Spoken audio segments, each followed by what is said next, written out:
Minor 1 अपन ने देख लिया, माइनर 2 की भी 2 क्लासेज अपनी हो चुकी है जीके की, और ये क्लासेज आपको मैं बता दूं लेवल 1 और लेवल 2 दोनों के लिए उपयोगी है, कारण कि दोनों का कॉमन टॉपिक मैं करवा रहा हूं पहले आपको। तो आज अपना जो टॉपिक रहेगा वो आरटी अधिनियम 2009 रहेगा, ठीक है। इसकी पहली क्लास माइनर 1 के साथ मैंने करवा दी, और ये जो नई टेस्ट सीरीज है 2.0 इसकी अलग से प्लेलिस्ट भी बना रखी है मैंने, तो उसमें आप जो है लाइन से नंबर वाइज इन क्लासेज को देख सकते हैं। और आज का जो पहला क्वेश्चन है कि आरटी अधिनियम 2009 की धारा 18 के तहत डैश प्रमाण पत्र प्राप्त किए बिना किसी विद्यालय को स्थापित नहीं किया जा सकता। जो धारा 18 जो है ना आपका, इसकी हेडिंग क्या है? इसकी हेडिंग है विद्यालय की मान्यता प्राप्ति, विद्यालय की मान्यता प्राप्ति। और इसके अंतर्गत कोई भी विद्यालय उसके बिना मान्यता प्रमाण पत्र के स्थापना नहीं की जा सकती। तो उत्तर हो जाएगा ऑप्शन नंबर 1। इसके अलावा इस धारा में एक चीज और लिखी हुई है कि जो धारा 19 जो है, कौन सी धारा? धारा 19, इसमें दिए हुए हैं विद्यालय के मानक। क्या दिए हुए हैं?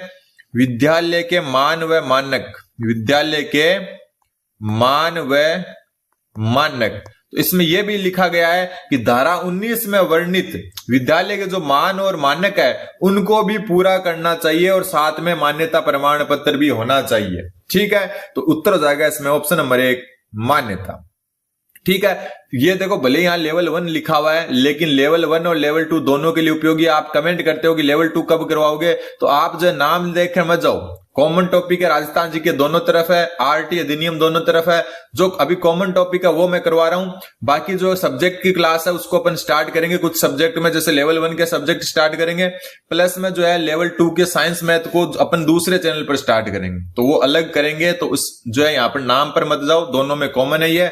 अगला क्वेश्चन है आरटी अधिनियम 2009 की। अब देखो इन 2009 अधिनियम इसके क्वेश्चन माइनर 1 में भी आए थे, वहां अपन ने जो है इसकी बेसिक देख ली, कब इसकी स्थापना हुई थी, कब जो है इसमें कितनी धाराएं थी, कितनी अनुसूचियां थी, कितने संशोधन हुए, कब कब संशोधन हुए, ये सब देखना है तो प्लेलिस्ट में जाओ और पहले वाली क्लासें देखो लाइन से, ठीक है। फिर आरटी अधिनियम 2009 की धारा 21 के तहत निम्नलिखित में से कौन सा विद्यालय में विद्यालय प्रबंधन समिति केवल सलाहकारी कार्य करेगी? ये होती है एसएमसी, विद्यालय प्रबंधन समिति, स्कूल मैनेजमेंट कमेटी। किस धारा के तहत? धारा 21 के अंतर्गत। अब ये जो विद्यालय प्रबंधन समिति है ना, ये क्या करती है? ये विद्यालय में प्रबंधन करना, नाम से ही पता चल रहा है। लेकिन कुछ विद्यालय ऐसे हैं जिसमें ये केवल सलाहकारी मतलब केवल सलाह ही दे पाएगी, कुछ काम नहीं कर पाएगी। पूरा एकदम अच्छे से जानते हैं अपन। सबसे पहले हम बात करें एसएमसी। एसएमसी क्या होती है? स्कूल प्रबंधन जो समिति होती है, या विद्यालय प्रबंधन समिति, स्कूल मैनेजमेंट जो कमेटी होती है, ये किससे बनी होती है? ये अभिभावक, ठीक है, प्लस जो है विद्यार्थी, प्लस शिक्षक, ये सब शामिल होते हैं इसमें, ठीक है। अब इसमें ध्यान में रख लेना, इसमें जो है 75% कम से कम क्या होते हैं? अभिभावक शामिल होते हैं। कम से कम 75% बच्चों के अभिभावक होते हैं, 50% महिलाएं होती है, कम से कम 50% क्या होती है? कम से कम महिलाएं होती है इसमें। ये आपको थोड़ा सा ध्यान में रखना है। ये प्रबंधन समिति क्या करती है? ये करती है मतलब कि कौन से जो है विद्यालय में कौन कौन से कार्यों को जो है स्वीकृति प्रदान करनी है, जो है प्रस्ताव लेने हैं। लेकिन 2 विद्यालय ऐसे हैं जिनमें केवल सलाहकारी कार्य करेगी, जिसमें सबसे पहले अल्पसंख्यक द्वारा स्थापित विद्यालय, ठीक है, दूसरा सरकार द्वारा अनुदान प्राप्त विद्यालय। ये 2 प्रकार के जो विद्यालय है उनमें एसएमसी सिर्फ सलाहकार ही जो है रूप से ही क्या करेगी? काम करेगी। तो उत्तर ऑप्शन नंबर 4 हो जाएगा। इसमें ज्यादा दखल अंदाजी नहीं कर पाएगी एसएमसी, सिर्फ और सिर्फ जो है सलाहकारी कार्य करेगी अल्पसंख्यक द्वारा स्थापित और सरकार द्वारा अनुदान प्राप्त विद्यालय में। बाकी अपन एसएमसी को जो है अच्छे से बता चुका मैं किसमें क्या होते हैं। इसका अध्यक्ष जो होता है वो भी अभिभावक होता है, ठीक है। एसएमसी का जो अध्यक्ष होता है ना, वो भी अभिभावक होता है, ऐसा नहीं कि प्रिंसिपल होता है। क्या होता है? अभिभावक होता है, ठीक। अगला क्वेश्चन नंबर 93। आरटी अधिनियम 2009 की धारा 27 के अनुसार निम्नलिखित में से किन गैर शैक्षणिक प्रयोजन के कार्यों में शिक्षकों की नियुक्ति नहीं की जा सकती? या सॉरी, किस जो है गैर शैक्षणिक प्रयोजन के कार्यों में शिक्षकों की नियुक्ति की जा सकती है, ठीक है। जो अनुच्छेद धारा जो 27 है वो क्या कहती है कि गैर शैक्षणिक कार्य है उनमें जो है शिक्षक की ड्यूटी नहीं लगा सकते। लेकिन 10 वर्षीय जनगणना में, आपदा राहत कार्य में, विधानसभा व संसदीय चुनाव में, पंचायती राज व स्थानीय निकाय के चुनाव में ये गैर शैक्षणिक कार्य जो है इनमें शिक्षकों की नियुक्ति की जा सकती है। और कुल मिला के पूरी साल यही चलते हैं और एकदम ड्यूटी पढ़ाना जो है एक साइड हो जाता है और ये बराबर में एक साइड हो जाते हैं। ठीक है, बात जो है धारा 27 में कही गई है कि गैर शैक्षणिक प्रयोजन के कार्यों में शिक्षकों की नियुक्ति नहीं की जा सकती, लेकिन किन किन में की जा सकती है? 10 वर्षीय जनगणना में, आपात राहत कार्य में, जैसे कोरोना में लगी थी ना टीचर्स की ड्यूटी, विधानसभा व संसदीय चुनाव में, पंचायती राज व स्थानीय निकाय के चुनाव में। तो उत्तर हो जाएगा ऑप्शन नंबर 4, इन चारों में ड्यूटी लगा सकते हैं। और बात 27 कहती है कि गैर शैक्षणिक प्रयोजन के कार्यों में शिक्षकों की नियुक्ति नहीं, और यहां पर क्या है, इनको छोड़कर नहीं है और इनको छोड़कर कुछ नहीं बचता है। अगला क्वेश्चन, क्वेश्चन नंबर 94, आरटी अधिनियम 2009 के मान व मानकों के अनुसार कक्षा 6 से 8 तक के लिए जहां 1.5 से अधिक बालक होंगे वहां एक पूर्णकालिक प्रधानाध्यापक होगा। सबसे पहले मान व मानक किसके अंतर्गत आते हैं? किसी भी जो है स्कूल के मान और मानक आते हैं जो है धारा 19 के अंतर्गत। कौन सी? धारा 19 के अंतर्गत। अब कक्षा 6 से 8 की बात हो रही है, 1 से 5 आगे बात करेंगे, कक्षा 6 से 8 तक यहां क्या होना चाहिए? सबसे पहले विज्ञान और गणित का एक अध्यापक होना चाहिए। आपको पता है 3rd ग्रेड में विज्ञान और गणित एक ही शिक्षक पढ़ाता है। दूसरी बात, एक सामाजिक अध्ययन का टीचर होना चाहिए, एसएसटी का सामाजिक अध्ययन का टीचर होना चाहिए। तीसरा, किसी एक भाषा का टीचर होना चाहिए। ठीक है, इनके कम से कम एक जो इनके एक टीचर तो होने ही चाहिए। ठीक, इसके अलावा ध्यान में रखना है कि कक्षा 6 से 8 तक जो है ना, कक्षा 6 से 8 तक जो शिक्षक छात्र अनुपात है वो है 30:1, यानी 35:1, यानी कि 35 छात्र पर एक शिक्षक होगा। ठीक है, 35 छात्रों पर क्या होगा? एक शिक्षक होगा। यह आपको ध्यान में रखना है। दूसरी बात, अगर 100 से अधिक बालक हैं, 100 से अधिक विद्यार्थी हैं, तो एक पूर्णकालिक प्रधानाध्यापक होगा। एक पूर्णकालिक प्रधानाध्यापक बात हो रही है, देखना कक्षा 6 से 8 तक एक पूर्णकालिक प्रधानाध्यापक होगा। तो कितने से अधिक होने पर? 100 से अधिक होने पर। ठीक है, और 100 से अधिक होने पर जो है कम से कम एक शिक्षक होगा। कम से कम एक शिक्षक होगा। किस चीज का एक शिक्षक होगा? या तो कला शिक्षा का, इनमें से कम एक होगा, या जो है स्वास्थ्य एवं शारीरिक शिक्षा का, स्वास्थ्य एवं शारीरिक शिक्षा का। ठीक है, या फिर जो है कार्य अनुभव का, या फिर कार्य अनुभव का, इनमें से एक टीचर होगा। वापस देखो, कक्षा 6 से 8 तक विज्ञान गणित का एक पक्का होगा, सामाजिक अध्ययन एक होगा, और भाषा यानी कि हिंदी इंग्लिश संस्कृत में से किसी एक का एक होगा। ठीक है, और छात्र शिक्षक अनुपात 35:1 होगा, मतलब 35 छात्र होने पर एक शिक्षक होगा। ठीक है, 100+ अगर छात्र हैं उस विद्यालय में, 6 से 8 तक की बात हो रही है, 1 से 5 नहीं हो रही, कि 6 से 8 तक अगर 100 से ज्यादा नामांकन है तो एक पूर्णकालिक प्रधानाध्यापक होगा।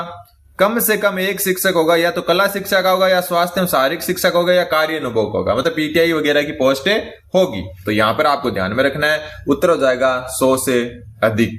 अगला क्वेश्चन, बालकों को निःशुल्क व अनिवार्य शिक्षा का अधिकार अधिनियम 2009 के तहत 6ठी कक्षा से 8वीं कक्षा के लिए एक शैक्षणिक वर्ष के न्यूनतम शिक्षण घंटे क्या है? बात वापस 6 से 8 तक की हो रही है।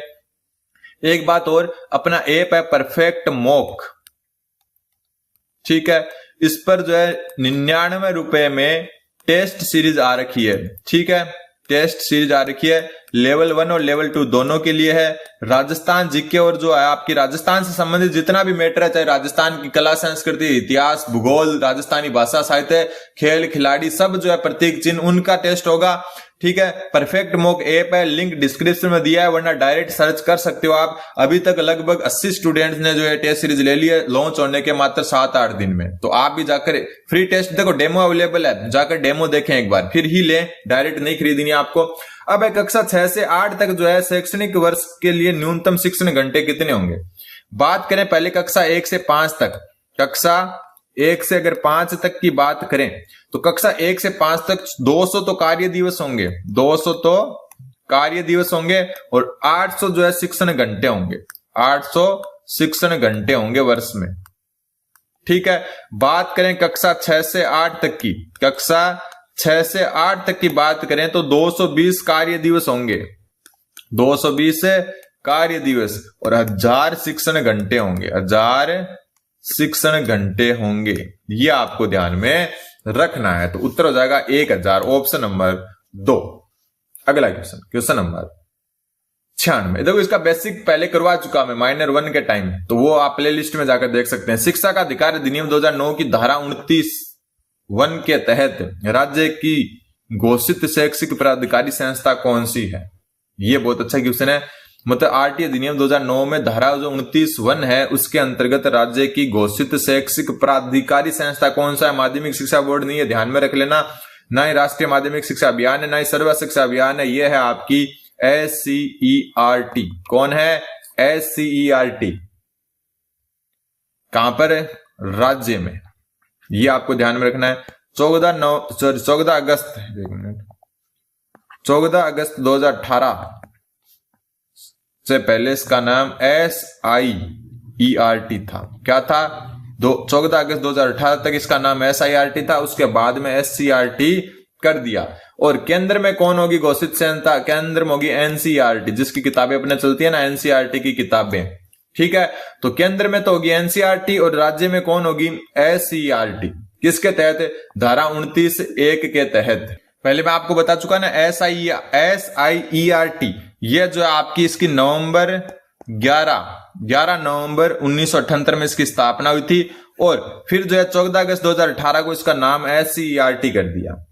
ठीक है, पहले इसका फुल फॉर्म हो जाता था state institute of educational research and training, और अब इसका जो फुल फॉर्म है आपका वो Rajasthan state council of educational research and training. इसका जो मुख्यालय हुआ है उदयपुर में। ये भी ध्यान में रखना है। कहां पर है? उदयपुर में है। तो ये आपको थोड़ा सा ध्यान में रखना है। अगला क्वेश्चन, क्वेश्चन नंबर 97। सही सुमेलित कीजिए। जो प्रावधान है, जो धारा है, ये तो आपको जो डायरेक्ट ध्यान में रखना है। छात्र शिक्षक अनुपात, छात्र शिक्षक अनुपात, और छात्र शिक्षक जो अनुपात है आपका, इसकी जो है कौन सी धारा में उल्लेख है? तो धारा 25 में सामने ही है। पाठ्यक्रम व मूल्यांकन की प्रक्रिया धारा 29 सामने ही है। विद्यालय विकास योजना धारा 22 में, और विद्यालय विकास समिति विद्यालय प्रबंधन समिति धारा 21 में ऊपर बात करके आ चुके हैं। प्रवेश के लिए आयु का सबूत देना धारा 14 में। तो सामने ही लिखा हुआ है छात्र शिक्षक अनुपात। आपको पता ही 6 से 8 तक जो है 35:1 है, कक्षा 6 से 8 तक।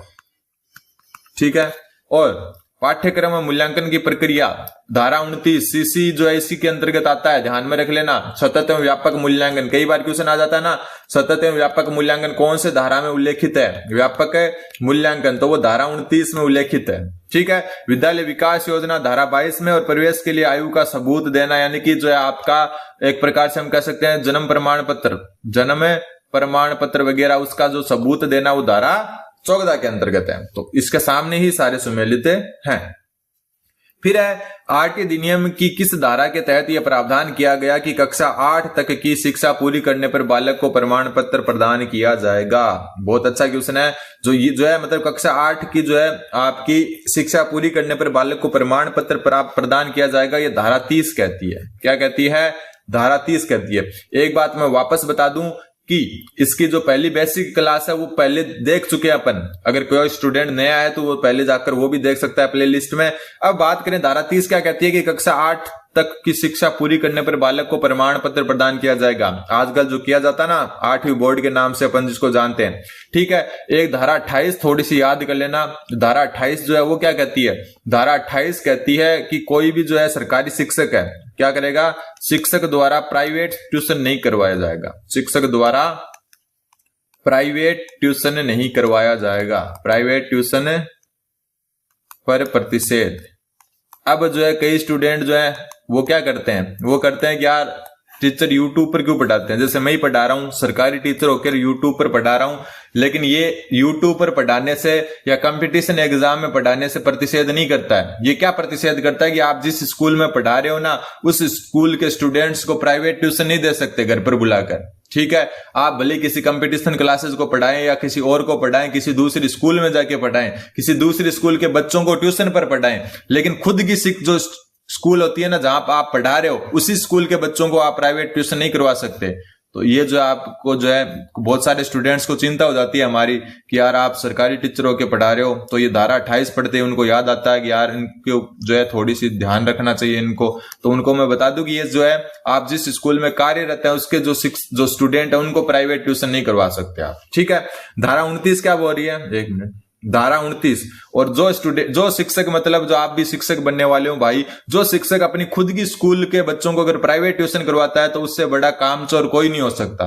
कारण कि वो स्कूल में मतलब पढ़ा नहीं रहा होगा अच्छे से, या जानबूझ के नहीं पढ़ा रहा होगा ताकि वो ट्यूशन पढ़ाए। तो जो शिक्षक चाहे वो प्राइवेट स्कूल में पढ़ा रहे हो चाहे वो सरकारी स्कूल में पढ़ा रहे हो, जो अपनी ही स्कूल के बच्चों को ट्यूशन करवाते हैं, इसका मतलब वो खुद जो है या तो कामचोर है या जानबूझ के जो है नहीं पढ़ा रहे स्कूल में, ठीक है।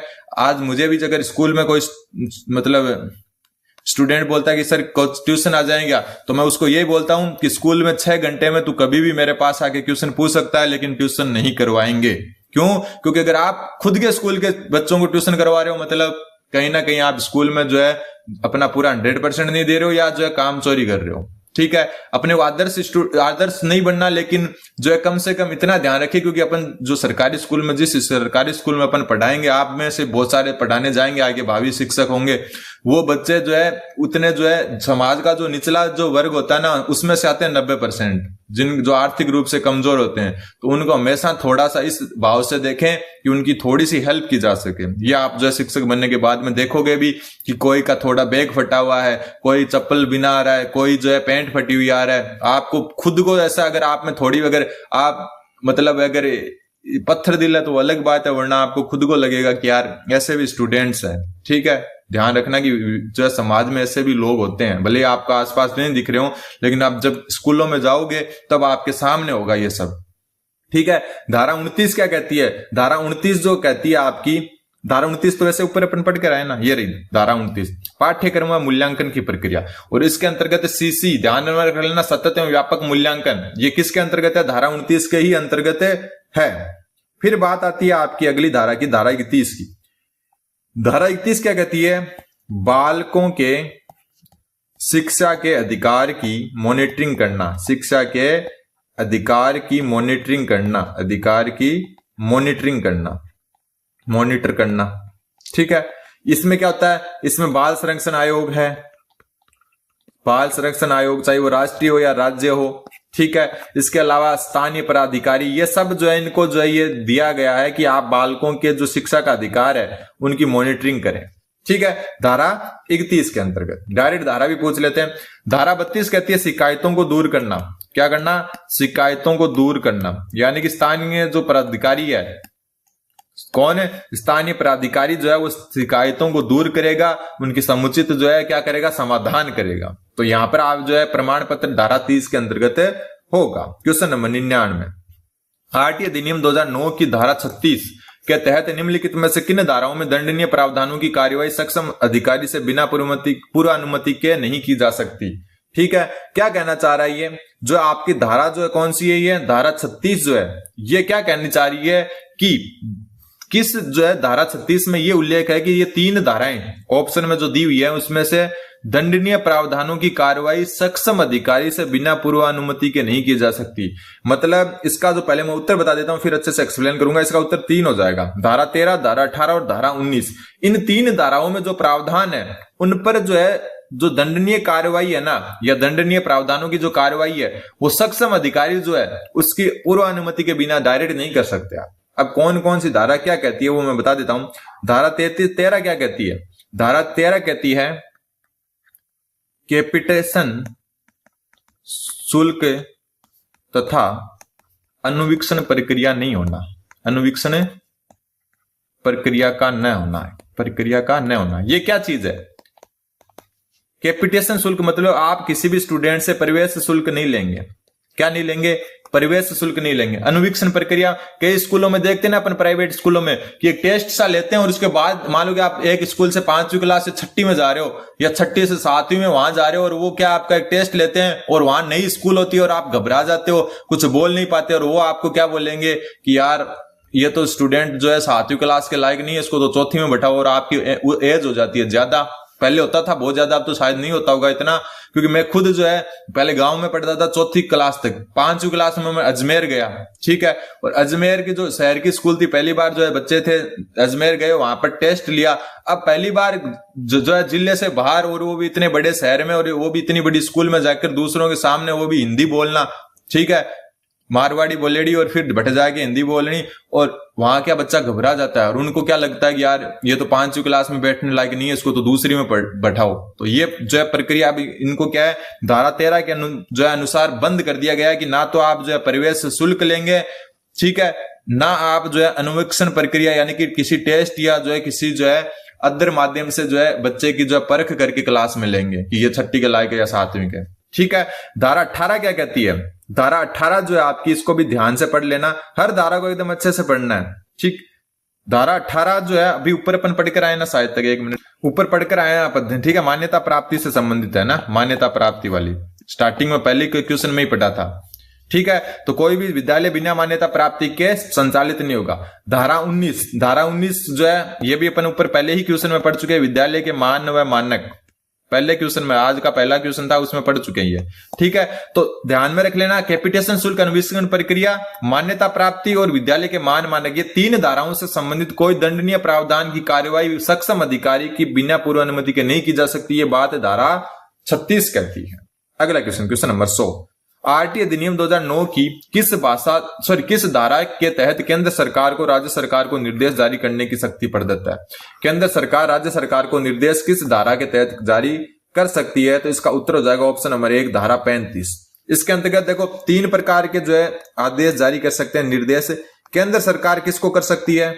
धारा 35 की बात हो रही है राज्य सरकार को, ठीक है। राज्य सरकार का दूसरा नाम जो इस मतलब एक्ट में लिखा हुआ है वो लिखा हुआ है समुचित सरकार को, मतलब समुचित का मतलब हो गया जिस राज्य की सरकार है उसको। इसके अलावा जो स्थानीय प्राधिकारी को भी कौन कर सकती है? केंद्र सरकार स्थानीय प्राधिकारी को।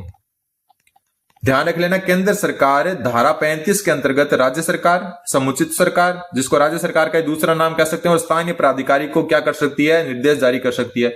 दूसरा जो निर्देश है वो क्या करेगी? समुचित सरकार, जिसको राज्य सरकार भी कह सकते हैं अपन।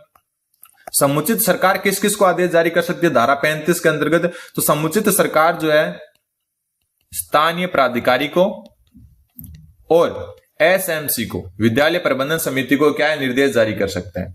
और स्थानीय प्राधिकारी 3 प्रकार की मैंने बताया था ना, और स्थानीय प्राधिकारी जो है आपका वो एसएमसी को क्या कर सकता है? निर्देश जारी कर सकता है। तो ये सारी चीजें आपको ध्यान में रखनी है, ठीक है। वापस देखो, आरटीआई अधिनियम 2009 की जो है धारा 35 के अंतर्गत केंद्र सरकार राज्य सरकार जिसको समुचित सरकार एक ही चीज है, स्थानीय प्राधिकारी को क्या कर सकती है? निर्देश जारी कर सकती है। और समुचित सरकार स्थानीय प्राधिकारी और एसएमसी को निर्देश जारी कर सकते हैं, और स्थानीय प्राधिकारी जो एसएमसी को क्या कर सकता है?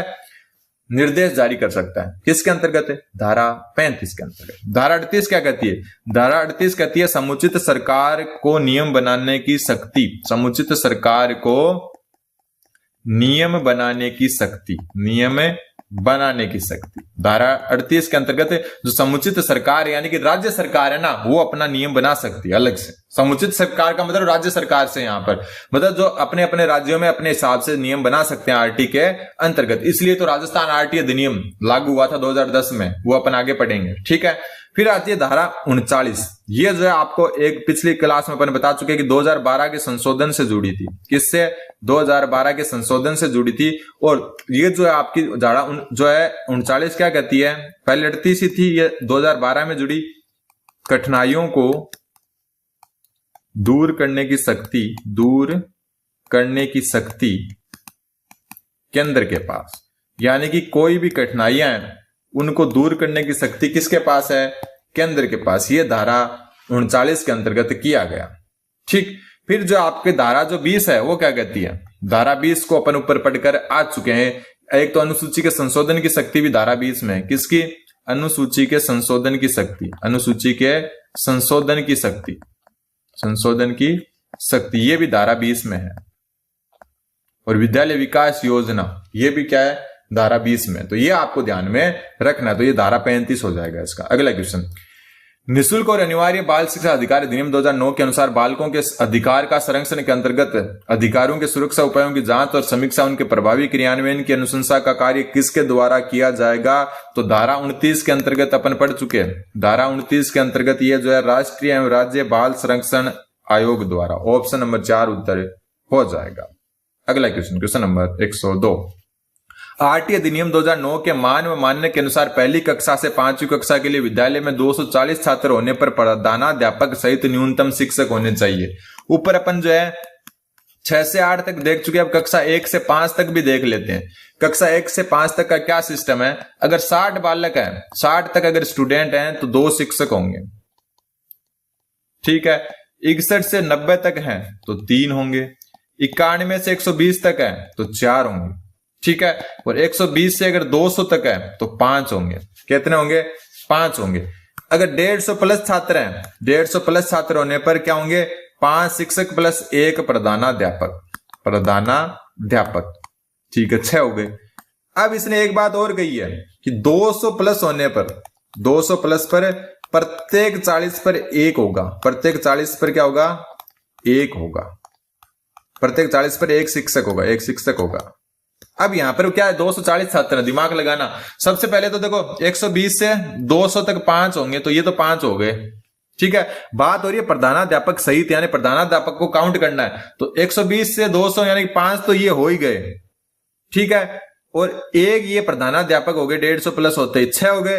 अब क्या है कि 200 प्लस होने पर हर 40 पर 1 शिक्षक होगा, तो 240 यानी कि अगले 40 पर 1 शिक्षक और होगा, तो टोटल 7 हो जाएंगे। थोड़ा सा अच्छे से देखना है इसको, पीछे जाकर वापस देखो। 200 तक 5 होते हैं, ये तो हो गए। और 150 प्लस होते हैं, एक प्रधानाध्यापक हो गया, यानी कि कितने हो गए? टोटल 6 हो गए। अब 200 से ज्यादा अगर फिर भी विद्यार्थी हैं तो प्रत्येक 40 पर 1 शिक्षक होगा, तो 200 से ऊपर यानी कि 40 पर 1 शिक्षक और होगा, यानी कि एक और जुड़ जाएगा, तो प्रधानाध्यापक सहित 7 हो जाएंगे। अगला क्वेश्चन नंबर 103। आरटी अधिनियम 2009 के अनुसार किसी राज्य में बालक अधिकार संरक्षण आयोग का गठन नहीं किया गया है तो वहां किसके द्वारा ऐसा प्राधिकरण का गठन किया जा सकता है जो राज्य बाल अधिकार संरक्षण आयोग द्वारा किए जाने वाले कार्य का संचालन करेगा? मतलब अगर किसी राज्य में बाल अधिकार संरक्षण आयोग नहीं है तो जो है कौन सी जो है ऐसा प्राधिकरण का गठन कर सकता है, कौन कर सकता है जो उसके बराबर के लेवल का जो है कार्य संचालन करेगा? तो इसका जो उत्तर हो जाएगा समुचित सरकार। समुचित मतलब राज्य सरकार से ही मतलब है। यहाँ पर कौन सी सरकार से है? राज्य सरकार से। मतलब अगर कहीं पर बाल अधिकार संरक्षण आयोग नहीं है तो राज्य सरकार जो है कोई ऐसा आयोग का गठन कर सकती है, चाहे वो राज्य सलाहकार आयोग हो, कैसा भी आयोग हो, जो बच्चों के अधिकारों का संरक्षण करेगा। Question number 104। एक शिक्षक द्वारा विद्यालय परिसर में शिक्षण के दौरान रमन के साथ मारपीट की गई। ऐसी परिस्थिति में शिक्षा का अधिकार अधिनियम की कौन सी धारा उस शिक्षक के विरुद्ध सेवा नियमों के तहत अनुशासनात्मक कार्रवाई का उपबंध करेगी? मारपीट करना पता है आपको, जो है क्या है? निषेध है।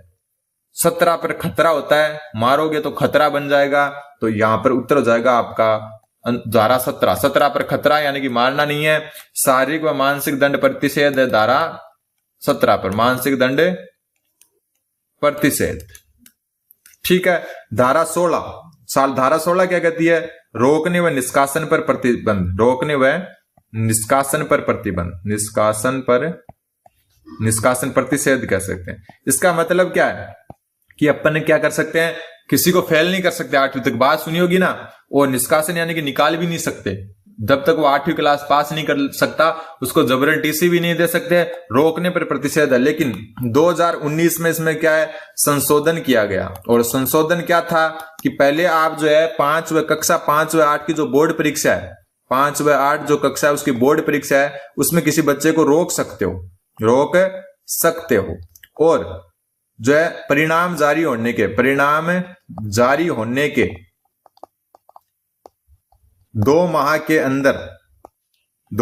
अंदर उसको जो है जितनी भी उपचारात्मक शिक्षा है वो देकर वापस परीक्षा करवानी है उस बच्चे की। अगर फिर भी फेल होता है तो आप रोक सकते हो। वापस देख लेना, एक बार बता दूंगा मैं। धारा 16 कहती है कि रोकने और निष्कासन पर प्रतिषेध है। मतलब आप बालक को जो है किसी कक्षा 8 तक जो है किसी भी क्लास में फेल नहीं कर सकते, रोक नहीं सकते, और निष्कासन यानी कि उसको जो है प्रारंभिक शिक्षा पूरी होने से पहले निष्कासित भी नहीं कर सकते विद्यालय से। लेकिन 2019 में एक संशोधन किया गया कि कक्षा 5 और 8 में जो आप रोक सकते हैं। कैसे रोक सकते हैं कि आप जो है जब भी जो है कक्षा 5 और 8 का परिणाम जारी होता है, उसमें बच्चा अच्छा नहीं कर पाया तो 2 माह के अंदर उसको उपचारात्मक शिक्षा देकर वापस परीक्षा करवाओ, और फिर भी वह फेल हो जाता है तो आप उसको रोक सकते हैं। ये नया नियम है, ठीक है।